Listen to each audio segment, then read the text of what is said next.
నాయకుల వాగ్దానాలు నల్లేరుకెరుక. ఎన్నికల సమయంలో ప్రజలకు కల్లబొల్లి వాగ్దానాలతో పబ్బం గడుపుకుంటూ ప్రజల సమస్యలను గాలి కొదిలేశారనేందుకు ఇక్కడ కనిపిస్తున్న దృశ్యాల నిదర్శనం.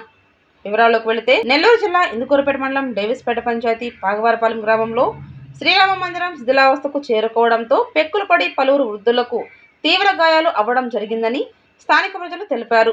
మరో వృద్ధురాలికి తలభాగంలో 20 కుట్లు పడినట్లు సమాచారం. ఎన్నికల సమయంలో వారి అవసరాల మేరకు స్థాయికి మించిన వాగ్దానాలు ప్రజలకు ఇవ్వడంలో ఉన్నటువంటి శ్రద్ధ అమలుపరచడంలో నీరుగారుస్తున్నారనేది అక్షర సత్యం. ఇదే కోవకు చెందిందే పాగవారిపాలెం గ్రామంలోని శ్రీరామ మందిరం. శ్రీరాముని మందిరం. ప్రతి ఎన్నికలో ఆయా పార్టీలు నాయకులు నూతన మందిరం నిర్మిస్తామంటూ, మా ప్రభుత్వం అధికారంలోకి రాగానే మీ గ్రామ ప్రజల కలను నెరవేరుస్తామంటూ వాగ్దానాలు చేస్తూ కాలం గడుపుకుంటున్నందున నేడు 6 మంది వృద్ధులు శిథిలావస్థలోని మందిరంలో పెక్కులు పడి ప్రాణాలు కోల్పోయే పరిస్థితి ఏర్పడింది. ఇప్పటికైనా ప్రజలకు ఇచ్చిన వాగ్దానాలు నెరవేర్చాలని స్థానిక ప్రజలు కోరుతున్నారు. చెప్పేది ఏంటంటే, నాది పాగవారిపాలెం అర్జునవాడ ఇందుకూరుపేట మండలం. నా పేరు మల్లికార్జున. నేను ఒక నెంబర్ని. నేను ఏమీ చేయలేక గమ్ముగా అయిపోయాము. ఈరోజు అప్పుడెప్పుడో మాకు గుడి కట్టించారు.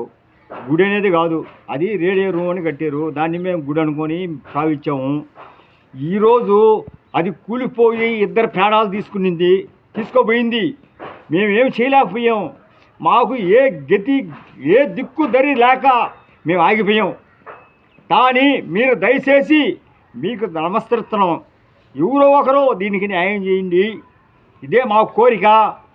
ఈ పరిస్థితుల్లో మేము బతకలేక, చిక్కలేక, అక్కడ అడగలేక మేము ఉంటే ఈరోజు బోళ్ళు కొడతాడంటారు, వీళ్ళు కొడతాడంటారు. మా ఫ్లాట్లలో 100 మంది వేసుంటారు ఫ్లాట్. వాళ్ళు 6 మైళ్ళ వాళ్ళు మొత్తం వాళ్ళు తీసుకొని వాళ్ళు గుడి చేసుకుంటున్నారే కానీ మా గుడి గురించి కూడా మాత్రం ఆలోచించిన వాళ్ళే లేరు.